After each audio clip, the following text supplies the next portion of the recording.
Secara mendalam bersama dengan Wakil Menteri ESDM periode 2016 hingga 2019 yang sudah hadir langsung bersama kami di studio CNBC Indonesia, Bapak Archandra Tahar. Selamat sore Pak Archandra. Selamat sore. Terima kasih waktunya untuk CNBC Indonesia, senang sekali berkesempatan untuk berbincang bersama Anda. Baik, tadi kita sudah menyaksikan informasinya begitu ya, bahwa memang untuk mencapai target pertumbuhan ekonomi yang masif dan bahkan ya disebutkan juga mencapai 8%. Ini kunci utamanya adalah hilirisasi dan juga digitalisasi begitu. Tapi kita ketahui dengan kondisi yang ada sekarang, dengan situasi yang kita miliki sekarang begitu, seperti apa Anda melihat hilirisasi ini sebagai kunci untuk pertumbuhan ekonomi ke depannya? Secara garis besar, hilirisasi memang kita butuhkan sesuai dengan amanat pasal 33 yang intinya adalah kebermanfaatan. Tapi sebelum kita masuk ke hilirisasi, alangkah baiknya ada prasyarat yang harus kita lakukan dulu. Prasyarat yang pertama adalah, mampukah putra-putri terbaik bangsa ini mengelola sektor-sektor mineral dan migas misalnya, jadi sektor-sektor sumber daya alam. Yang kedua itu, sudahkah kita mempersiapkan teknologi yang mampu mengelola sumber daya alam kita? Ya. Terus yang ketiga adalah, apakah kita mampu mendanai pengelolaan sektor-sektor sumber daya alam kita? Kenapa?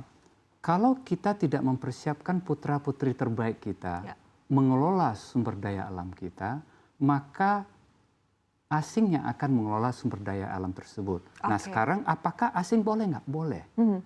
Pertanyaannya, seberapa banyak kebermanfaatan yang akan kita peroleh kalau dikelola oleh putra-putri terbaik bangsa ini. Ya, jangan sampai terulang begitu ya apa yang sebetulnya sempat terjadi begitu ya Bapak. Yang kedua, seperti tadi teknologi. Kalau kita yang punya teknologinya, kita kembangkan sendiri, kebermanfaatannya jauh lebih besar. Ya.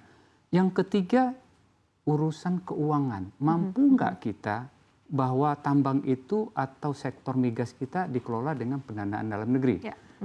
Cita-cita ideal dari founding fathers kita, mungkin ya pasal 33 itu ruhnya adalah bahwa idealnya kita yang mengelola, idealnya pendanaan dari kita, idealnya menggunakan teknologi dari kita.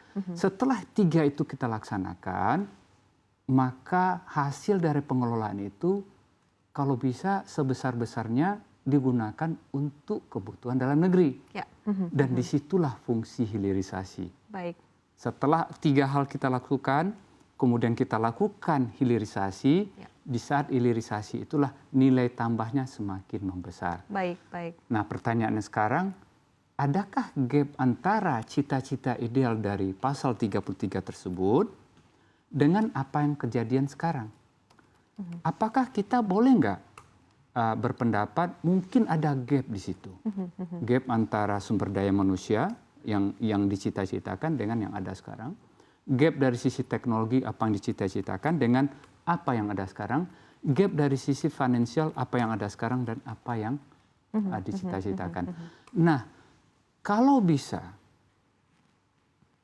kita mampu menutup gap itu dari tahun ke tahun. Ya, hilirisasi adalah salah satu cara untuk menutup gap dari tiga hal itu. Ya, kalau ditanyakan akankah mampu ini meningkatkan nilai tambah di dalam negeri sehingga pertumbuhan ekonomi kita bisa lebih maju lagi, bisa insya Allah. Selama kalau menurut pendapat saya tiga hal di depan itu bisa kita persingkat gapnya. Baik, ini agar tadi kebermanfaatannya bisa lebih maksimal ya Bapak ya. Nah tapi ketika kita melihat tadi yang seperti Anda sampaikan begitu ya, bahwa gap ini memang harus ditutup begitu ya, tahun demi tahun, artinya memang harus ada progres begitu ya, perbaikan di dalam negeri dalam tiga hal utama tadi, dari sisi sumber daya manusia, kemampuan kita mengelola industri migas dan juga hilirisasi, SDA begitu, kemudian juga dari sisi teknologi dan juga dari sisi pendanaan. Nah tapi ketika kita melihat kondisinya sekarang, penilaian Anda akan tiga hal ini dan juga kesiapan kita tentunya agar apa yang terjadi hilirisasi ke depan ini bisa purely maksimal begitu, seperti apa?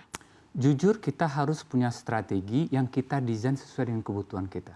Ya, misal dari sisi sumber daya manusia. Kalau kita belum punya sumber daya manusia yang mampu, apa rencana kita? Ya. Ya. Yang kedua, kalau kita belum punya teknologinya, apa rencana kita?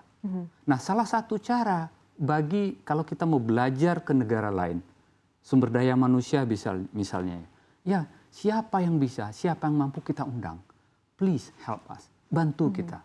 Tapi dalam perencanaan itu, tetap intinya adalah bagaimana sumber daya manusia yang kita punya mampu untuk menyamai apa yang ada di luar sana.